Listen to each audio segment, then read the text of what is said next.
I greet you proud Inchigeelagh sons and daughters fair and true, assembled at the Southend Club, old friendships to renew.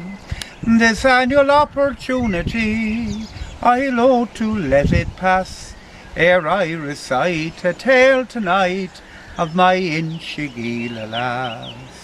She was as modest as the cooing dove, as gentle as the fawn, that roves o'er Desmond's storied heights, those highlands o'er Gugone.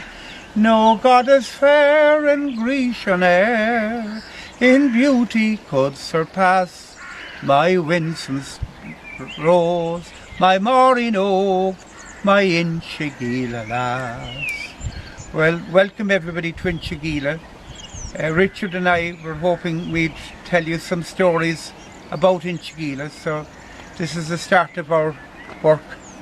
And we're here in the middle of the bridge, looking down at the river, looking over at the townland of Cappenclar, and behind me is the village of Inchigeelagh, and right across from me here is the field where the townland gets its name from, Inchigeelagh, the island of the hostages.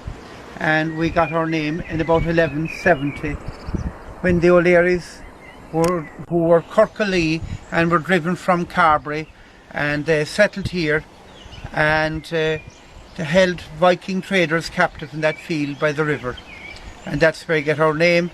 And for many centuries we were known as the parish of Inchigeelagh. Today we're known as the parish of Inchigeelagh. This point here at the river crossing has a lot of history to do with Inchigeelagh. Over here on the left hand side was where the original ring fort stood, and that's where the first chieftain of the O'Learys would have lived, and it was known as the Fort of Mannan. And in the years afterwards, hello there, and in the years afterwards there was a military barracks stood there, and that can be seen in a map from 1777. So the townland on this side of the river is Cappenclar, meaning the level place of the crossing, and this townland behind me is where most of the villages is Carrigalee, the grey rock, and Inchigeelagh, the townland, is on the other side of the stream there. And in the distance here we have the hill, and that is Carrignacurra, the rock of the rapids, and it was at Carrignacurra in about 1500 the O'Learys built the first of 3 tower houses: Carrignacurra Castle, Drumcarra Castle, and Carriganeela.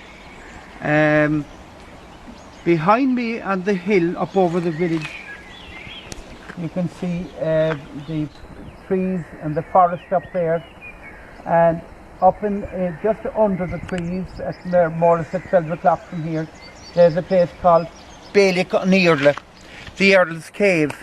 And in 1570 the last Gaelic Earl, Gerard Fitzgerald, the last Gaelic Earl of Desmond, sheltered here in Inchigeelagh for a couple of months, and he was eventually captured. He was beheaded, and his head was put up on London Bridge, and at the time that was at the time of the Desmond Rebellion. And his family, his daughters, were married into a lot of the estates, and one was married to Valentine Brown, and he in turn invited a lot of the O'Learys from Inchigeelagh to have land in County Kerry. So you'll find that there are quite a few O'Learys in County Kerry. So the townland is on the gable end of what was called a barn loft, and there were quite a few barn lofts in the village, but this is the only one left now. The barn loft was a place for storing grain and so on, and there was a set of steps that ran down along the side of it, and this was in the front grounds of the house here that was built by Father Holland in about after 1818. He came here as our parish priest, and the first school in the parish was built in the front grounds of the house here, and the land around the house was his property.